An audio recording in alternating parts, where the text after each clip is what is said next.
मेरे बचपन के प्रश्न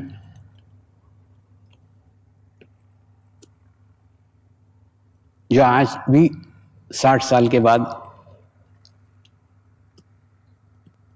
युवा पीढ़ी के सामने जो के त्यों हैं। आज मैं भारत की बात नहीं कर रहा हूं, विश्व के अंदर सभी का कहना है कि युवा पीढ़ी का आध्यात्म में कोई रुझान नहीं है, आध्यात्म में उसका कोई इंटरेस्ट नहीं है। दूसरा, हम ना अंग्रेजों को गाली देते, अंग्रेज बोलते हमारे नहीं है। जैसे हम बोलते अंग्रेजी संस्कृति के कारण हमारी संस्कृति खराब हो गई, अंग्रेज बोलते कि हमारी, वो बोलते नहीं, ये पाश्चात्य संस्कृति, आधुनिक संस्कृति के कारण हमारी संस्कृति खराब हुई। मैंने बोलते हम कितने टाइम के पंचुअल थे, हमारे लड़के कहाँ हैं अभी। ये सब पाश्चात्य संस्कृति का, आधुनिक संस्कृति बोलते वो, आधुनिक संस्कृति का प्रभाव हमारे सब संस्कृतियों पर पड़ा है। ये आधुनिक संस्कृति है, आज की संस्कृति है। हम बोलते हैं पाश्चात्य संस्कृति, वो बोलते हैं पाश्चात्य नहीं, आधुनिक संस्कृति। आधुनिक माने उनके भी लड़कों को वही इफेक्ट हो रहा है जो हमारे लड़कों को हो रहा है। लेकिन कभी खोजा है, कभी विचार किया है, कभी सोचा है कि ऐसा क्यों हो रहा है? इसलिए हो रहा है कि आज की पीढ़ी प्रैक्टिकल की पीढ़ी है। यानी हमारे पिताजी ने कहा ये परमात्मा है, मंदिर में रहता है, चलो हम जा रहे हैं, तुम जाओ, अपन चले गए। लेकिन आज की पीढ़ी परमात्मा है तो बोलते साबित करो कि परमात्मा है तो हम मंदिर में आएंगे। अब कौन बाप साबित करेगा? उनको प्रैक्टिकल नॉलेज चाहिए। जब तक प्रैक्टिकल अनुभूति नहीं होगी, प्रैक्टिकल अनुभव नहीं होगा, तब तक वो परमात्मा को भी नहीं मानेंगे। तो ऐसे जो मेरे जीवन के प्रश्न थे, जिन प्रश्नों के कारण मैं इस मार्ग में आया, वो प्रश्न आज भी युवा पीढ़ी के सामने, आज भी युवा पीढ़ी यही प्रश्न करती है। वो प्रश्न क्या है, आज हम उसकी चर्चा करेंगे। मैं खूब छोटा था, 5 साल का था, तो मेरे नाना नानी के साथ रहता था, नैनीताल में रहता था। मेरी नानी और मेरा नाना, यही मेरा छोटा सा विश्व था, क्योंकि इन्हीं लोगों को मैक्सिमम टाइम था मेरे को देने के लिए और मेरे पास उनको देने के लिए। और मेरे नाना जी हनुमान भक्त थे, वो हर शनिवार को एक हनुमान जी के मंदिर में मुझे लेकर के जाते थे। दूसरा, मेरी नानी उसका कृष्ण भक्त थी, वो कृष्ण के मंदिर में मेरे को लेके जाती थी। और नानी को बोलता था हनुमान मंदिर चल, तो बोले नहीं वो नाना जी का भगवान है। और नाना जी को बोलता था कृष्ण के मंदिर में चलो, बोले नहीं वो नानी का भगवान है। माने एकदम 5 साल के उम्र में मुझे ज्ञान हो गया था, भगवान मानने के ऊपर है। कोई किसी का भगवान कोई भी हो सकता है, और पति पत्नी के भगवान भी अलग अलग है, तो भी आराम से उनका संसार चल सकता है। दूसरा, हमारे घर पे एक महात्मा जी आते थे और मेरी नानी कहती थी परमात्मा के वो माइक हैं, उनके माध्यम से साक्षात परमेश्वर बोलता है। लेकिन एक दिन उनको टीबी हो गया और हॉस्पिटलाइज हो गए वो। मैंने नानी को कहा, नानी तू तो बोलती है कि वो परमात्मा के माइक है, उनके माध्यम से परमात्मा बोलता है, तो परमात्मा अपने माइक को भी अच्छा नहीं रख सकता? नानी बोली ऐसी बातें बच्चों ने नहीं करना चाहिए। मैंने बोला नानी, या तो परमात्मा ही नहीं है या तो ये परमात्मा के माइक नहीं है, दोनों में से एक बात बता। नानी एक भी बात मानने को तैयार नहीं थी। कुछ दिन के बाद देखा, हरिद्वार के अंदर नाव से लोग जा रहे थे, दर्शन के लिए जा रहे थे, नदी पार कर रहे थे, और नदी के अंदर नाव डूब गई, 27 लोग वहीं के वहीं मर गए। फिर मैंने नानी को कहा, नानी तू बोलती है परमात्मा है, परमात्मा कहाँ है? परमात्मा रोड के ऊपर एक्सीडेंट होते हैं, वो बात तो समझ में आ रही है, लेकिन परमात्मा उनको भी नहीं बचाता जो उसका दर्शन करने के लिए आ रहे थे, जो उसके भक्त हैं। वो नाव में डूब के मर जाते, वो उनको नहीं बचाता। नानी के पास में इसका भी कोई उत्तर नहीं था। उसके बाद में देखा तो एक मुसलमान फकीर मोर पंख लेकर के खड़ा रहता था मस्जिद के सामने, और जो भी व्यक्ति उसके सामने सर झुकाता था, वो उसके ऊपर मोर पंख से उसको उसकी बीमारियां ठीक करता था। आने वाले को उसकी जात नहीं पूछता था, आने वाले को उसका धर्म नहीं पूछता था। जो भी व्यक्ति आए, किसी का पेट दर्द हो रहा है तो भी वही झाड़ता था, सर दर्द हो रहा है तो वही झाड़ता था, दस्त लग रहे हैं तो भी वही झाड़ता था। और एक हिंदू साधु को देखा जो भभूति देकर के दूसरों की बीमारियां ठीक करता था। सर दर्द हो रहा है भभूति, पेट दर्द हो रहा है भभूति, कान में दर्द है भभूति। वो भी आने वाले को उसकी जात नहीं पूछता था, आने वाले को उसका धर्म नहीं पूछता था। फिर मेरे बचपन में प्रश्न आया, नानी मुसलमान हिंदुओं को कैसे ठीक करता है और हिंदू साधु मुसलमानों को कैसे ठीक करता है? क्या परमात्मा एक ही है? क्या परमेश्वर एक ही है? जब भी तो वो एक दूसरे को ठीक कर सकता है, अन्यथा हिंदुओं ने हिंदुओं को करना चाहिए, मुसलमानों ने मुसलमानों को करना चाहिए। नानी के पास इसका भी उत्तर नहीं था, लेकिन नानी ये कहती थी कि परमात्मा अविनाशी है। परमात्मा कल भी था, परमात्मा आज भी है और परमात्मा कल भी रहेगा। मैंने नानी को बोला, नानी मैं आज के परमात्मा को खोजूंगा। नानी बोली, हाँ तू कर सकता है, तेरी उम्र छोटी है ना, मैं बुढ़ी हो गई, अब मेरे से नहीं होगा। मैंने उसको वचन दिया था, नानी जिस दिन मेरे को परमेश्वर मिल गया वो परमेश्वर को मैं सब में बांटूंगा।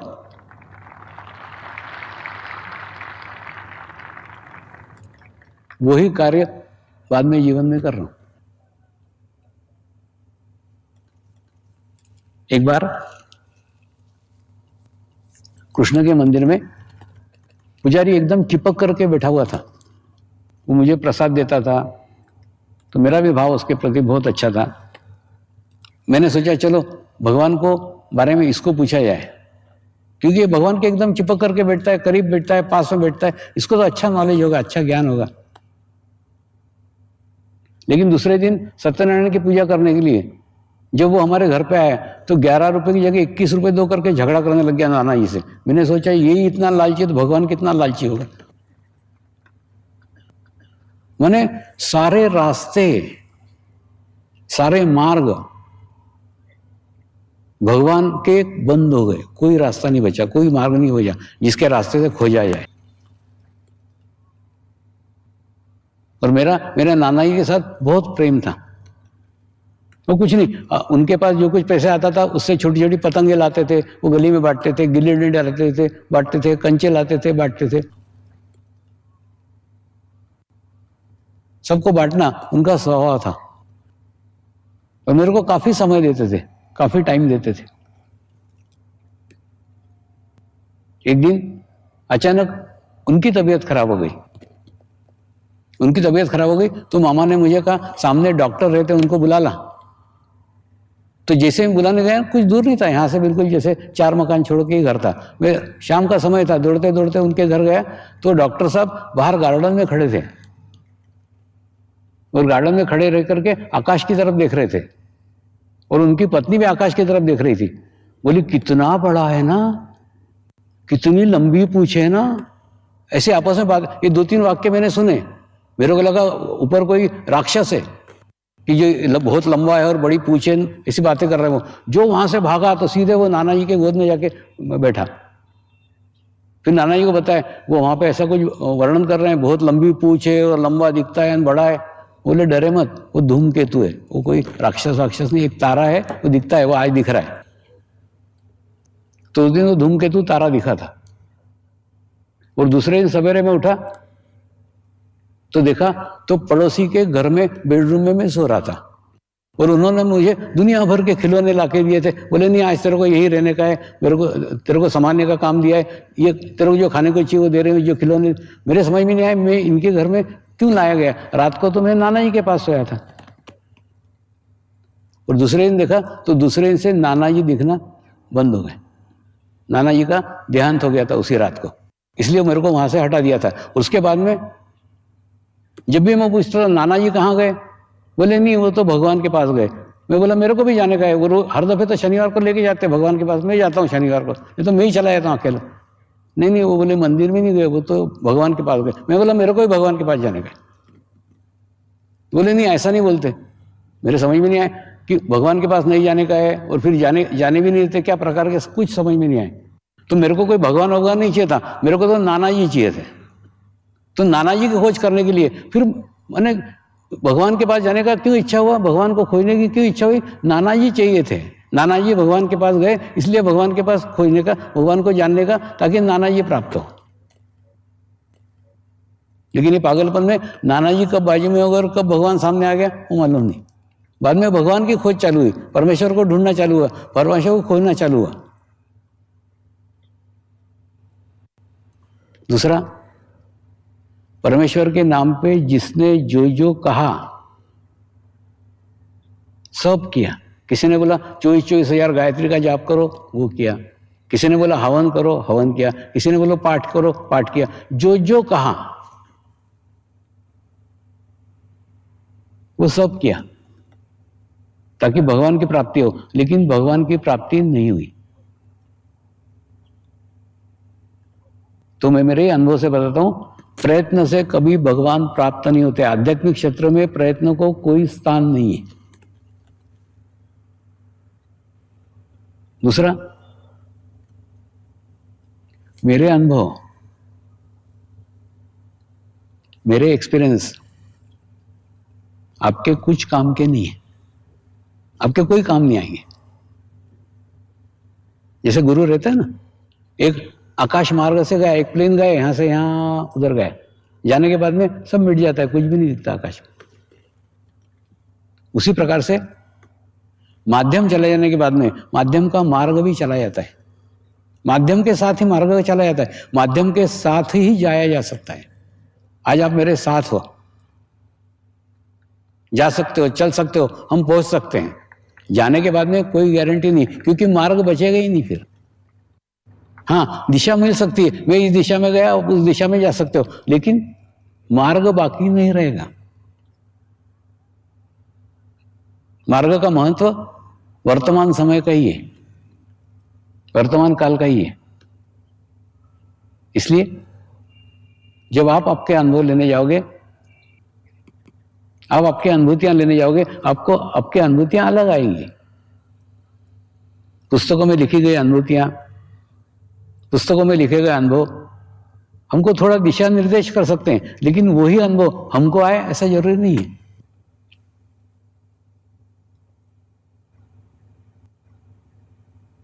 इस भगवान के बारे में, परमेश्वर के बारे में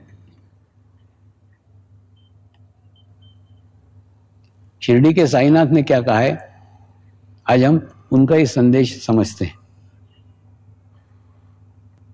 उनका ही संदेश जानते हैं।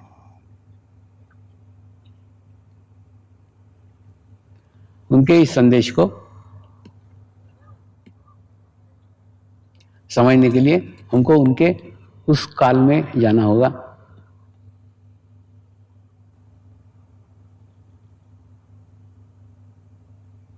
उनके जीवन काल की घटनाएं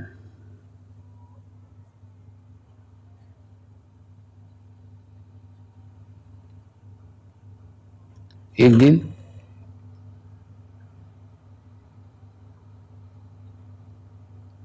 सुबह सुबह का ही समय था।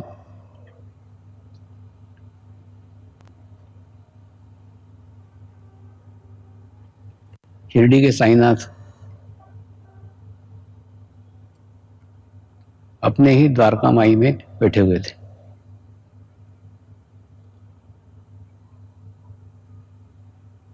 उन्होंने अपना एक बायां पैर सीधा रखा हुआ था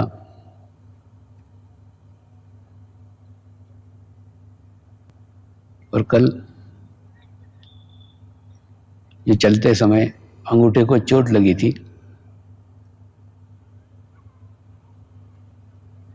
उस चोट पे पट्टी बंधी हुई थी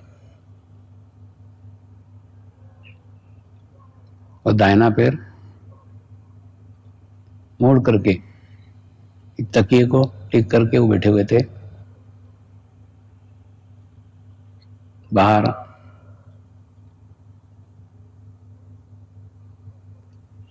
कुछ बहनें रंगोली बना रही थी, कुछ छोटे बच्चे बाहर खेल रहे थे।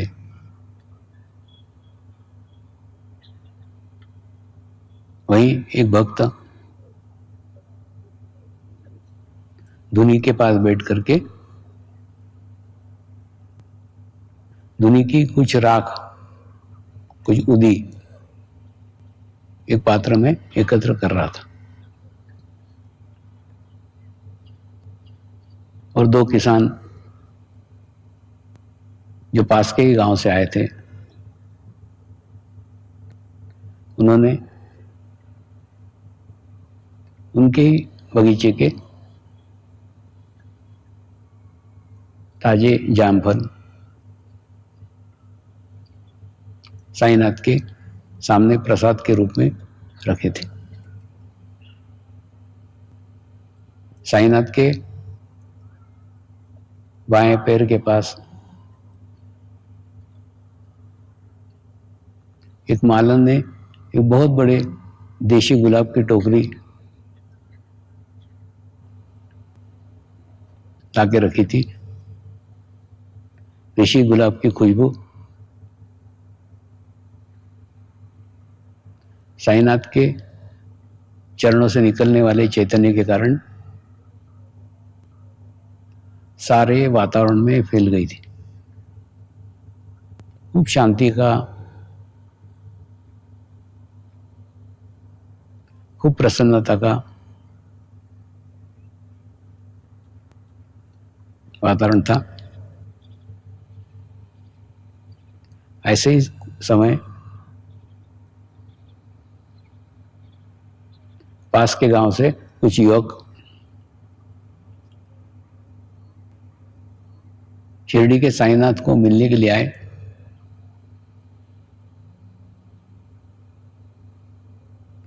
उनकी चरण वंदना की।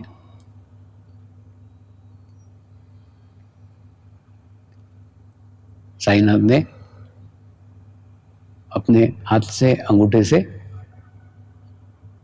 उदी उनके सर पे लगा के सर पे हाथ रखा, सर पे आशीर्वाद दिया। उन युवकों ने कहा, बाबा हम परमेश्वर को खोजने तीर्थ यात्रा पे जा रहे हैं, आपकी अनुमति मांगने के लिए आए।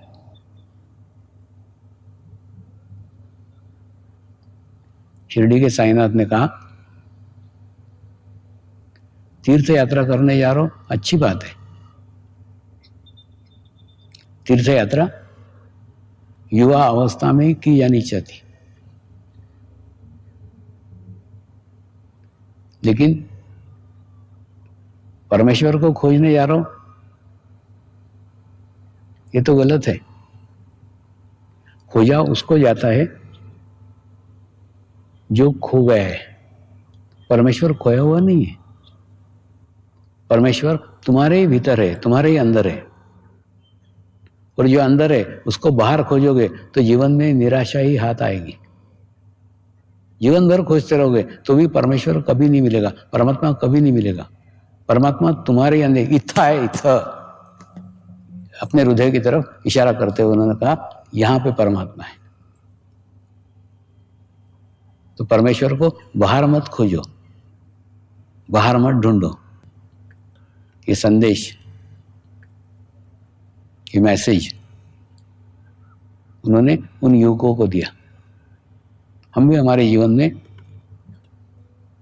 परमेश्वर को बाहर खोजते हैं, मूर्ति में खोजते हैं, तीर्थ स्थान में खोजते हैं, किसी गुरु में खोजते हैं, किसी स्वामी में खोजते हैं।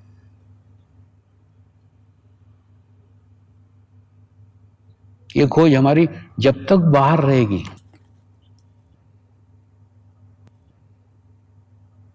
तब तक परमात्मा कभी नहीं मिलेगा।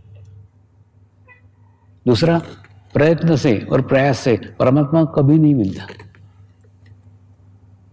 ये मेरा निजी अनुभव है। खूब प्रयास किए, खूब प्रयत्न किए, जिसने जो जो कहा सब किया, लेकिन अंत में निराशा ही हाथ आई। परमेश्वर नहीं मिला, परमात्मा नहीं मिला। और परमात्मा मिला तो केवल प्रार्थना से मिला, केवल प्रेयर से मिला।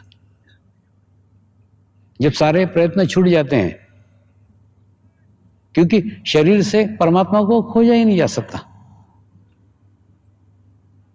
जब शरीर के सारे प्रयत्न समाप्त हो जाते हैं तो फिर आदमी हाथ टेक देता है, फिर मनुष्य आता है प्रार्थना के ऊपर,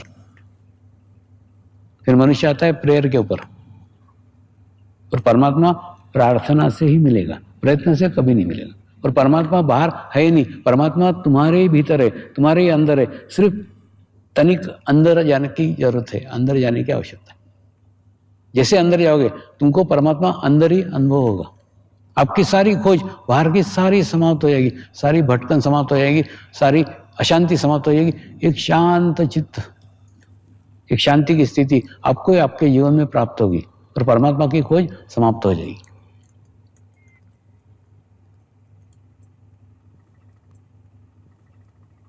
गुरु शक्तियों ने 2018 को रक्षक वर्ष के रूप में मनाने का निर्णय लिया है। यानी रक्षकों के ऊपर गुरु की विशेष कृपा है। तो रक्षकों के लिए एक सामूहिकता का अवसर प्राप्त हुआ है। रक्षकों के अंदर पुलिस आते हैं, मिलिट्री वाले आते हैं, नेवी वाले आते हैं, एयरफोर्स वाले आते हैं, सीआरपी, सब जितने रक्षक हैं सब उसके अंदर आते हैं। दूसरा एक युग था जिस युग के अंदर बड़ी बड़ी भुजाएं और बड़ी बड़ी जंगाएं जिसकी रहती थी, वो व्यक्ति सबसे बलशाली, सबसे शक्तिशाली, सबसे ताकतवर कहलाता था। वो युग आया, चला गया। उसके बाद में दूसरा युग आया। दूसरा युग बुद्धि का युग है, जो आज का युग चल रहा है। बुद्धि के युग में ताकत को कोई मायना नहीं है। एक मरियत्या, काड़ी पहलवान, अगरबत्ती पहलवान भी एक बड़े बड़े पहलवान को मार सकता है, क्योंकि उसके पास ऐसे यंत्र आ गए, उसके पास ऐसे हथियार आ गए, उसके पास ऐसे वेपन्स आ गए। यानी शक्ति का युग चला गया, आज बुद्धि का युग है। लेकिन ये भी बुद्धि का युग जाने वाला है। हर चीज का एक समय रहता है, एक समय के बाद में समाप्त होता है। आने वाला युग चित्त शक्ति का युग होगा। तो जिस देश की सेनाएं, जिस देश के रक्षक का चित्त स्ट्रांग है, चित्त मजबूत है, वो देश सर्वश्रेष्ठ होगा। तो अगर राष्ट्र का अच्छा निर्माण करना चाहते हो तो सेनाओं को पहले चित्त को सशक्त करो। ये तुम्हारी लेफ्ट राइट काफी नहीं है, ये परेड काफी नहीं है। परेड से शरीर का तुम्हारा बैलेंस हो सकता है, मन का नहीं, चित्त का नहीं। रक्षकों को ध्यान करने की आवश्यकता है, मेडिटेशंस करने की आवश्यकता है। इसीलिए यह वर्ष रक्षक रूप में मनाया जा रहा है। ये शिविर का ऑनलाइन प्रसारण कई पुलिस सेंटरों पे हो रहा है, कई पुलिस ट्रेनिंग सेंटर पे हो रहा है। ऑनलाइन देख रहे हैं वो लोग, क्योंकि सबको यहां नहीं बुलाया जा सकता, यहां जगह ही नहीं है इतनी। मैंने जानबूझ के निकाला है मैसेज, यहां मत आओ, ऑनलाइन देखो, ऑनलाइन वहां पे देखो, सब देख रहे हैं। कोई भी कार्य जब सामूहिकता में रहते हैं ना, तो हमको केवल उसमें शामिल हो जाना पड़ता है।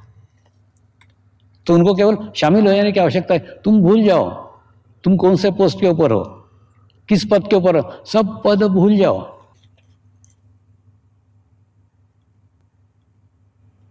कौन से अधिकारी हो, कौन से क्या हो, मेरे को उनके पदों की भी कोई जानकारी नहीं है, ना पुलिस की है ना मिलिट्री की। लेकिन तुम जिस भी पद पे हो, पद को भूल करके ध्यान में शामिल हो जाओ। ये सही अवसर है एक सामूहिकता में जाने का, एक कलेक्टिव टीम जाने का। तुमने अगर यहाँ पे भी अपना पद याद रखा, ये पोस्ट याद रखी,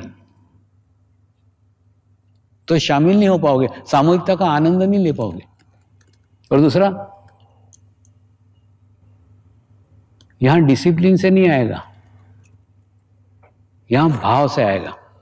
मैंने एक पुलिस ट्रेनिंग सेंटर पे कार्यक्रम लिया था ना, वहां का अनुभव कुछ विचित्र ही है। विश्राम, सावधान, बैठ जाओ, सावधान, ध्यान करेंगे, ध्यान करेंगे, सब जन ऐसे एकदम है। अरे ऐसे ध्यान करने को सबको बिठा दिया उन्होंने। मैं बोला ऐसा ध्यान नहीं होगा। ऑफिसर को मैंने बोला पहले एक काम करो, तुम यहां से जाओ, तो फिर सबका ध्यान हो जाएगा, तुम ध्यान मत कराओ।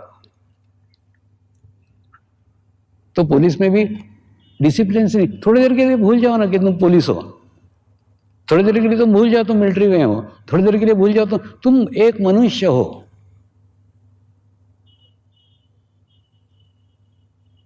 देखो क्या होगा, तुमने तुम्हारा पद लाया, मैं पुलिस वाला हूं, फिर पुलिस का अनुभव आया, तुमको रिस्पॉन्सिबिलिटी आई, फिर ड्यूटी आई, मैंने सब उसके पीछे सारे झमेले आएंगे।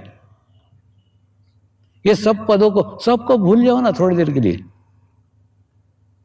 और मैं सिर्फ ये 8 दिन बोल रहा हूं, 8 दिन में कितना होगा, ज्यादा ज्यादा 2 घंटे, 16 घंटे, 16 घंटे के अंदर दुनिया बदल जाएगी तुम्हारी।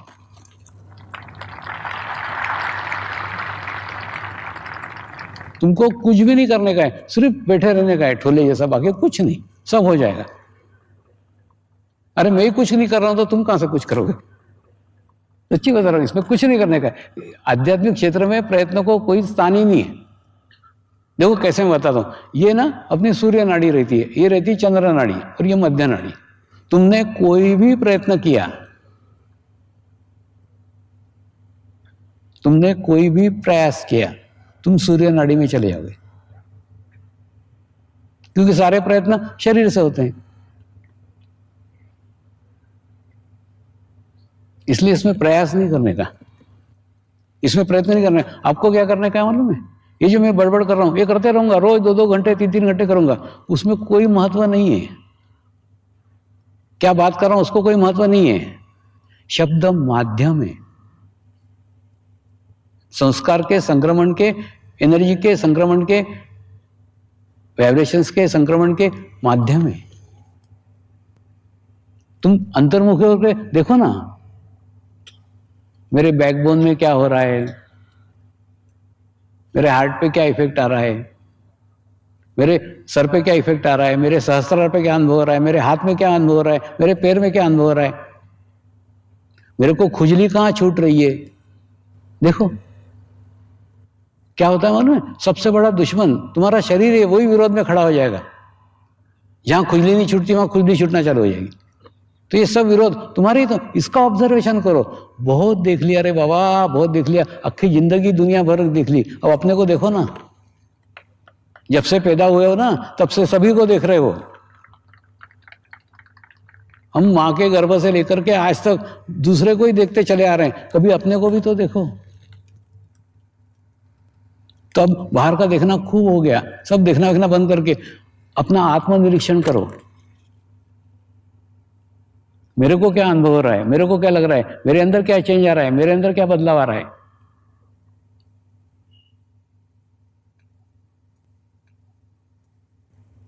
आज से करीब 10 साल पहले राजकोट में एक शिविर हुआ था। राजकोट के शिविर में रेड क्रॉस ने एक कैंप लगाया था, लोगों का बीपी चेक किया था, लोगों की शुगर चेक की थी, और उसके बाद में 8 दिन के बाद में फिर बीपी और शुगर चेक की, तो उनके 85% लोगों के रिजल्ट अच्छे आए। क्यों आए? तुम सोचो ना, क्यों आए? इसलिए आए, तुम 2-2 घंटे हजारों लोगों के बीच में बैठ रहे हो, जो हजारों लोग विचार नहीं कर रहे हैं। तुम भी निर्विचारता की स्थिति में हो, तो ऑटोमेटिकली उनका इफेक्ट, उनका प्रभाव तुम्हारे ऊपर आएगा ही ना। तो यहां पे भी कैंप लगाया हुआ है। तो तुम्हारा बीपी आज चेक कराओ, तुम्हारी शुगर आज चेक कराओ, 8 दिन के बाद तुम्हारे रिजल्ट देखो ना। और दूसरा विशेषता यह है कि राजकोट के अंदर जिन लोगों ने, जिन साधकों ने अपने अनुभव बताए कि हमारा बीपी चेंज हो गया, हमारा शुगर चेंज हो गया, उनको मैंने देखा तक नहीं है। अभी तुमको क्या लग रहा है, तुम मेरे को दिख रहे हो? नहीं, मेरे सामने अंधेरा ही अंधेरा है, मेरे को कुछ नहीं दिख रहा है, एक आदमी भी नहीं दिख रहा है, मैं बोले जा रहा हूं। माने जिनको देखा तक नहीं है, उनके अंदर भी चेंज आया, उनके अंदर भी बदलाव आया। ये केवल सानिध्य का प्रभाव है। अब किसके सानिध्य में बैठे हो? आप केवल मेरे सानिध्य में नहीं हो, मैं अकेला नहीं हूं, मेरे साथ लाखों पवित्र और शुद्ध आत्माओं की सामूहिकता है विश्व भर की।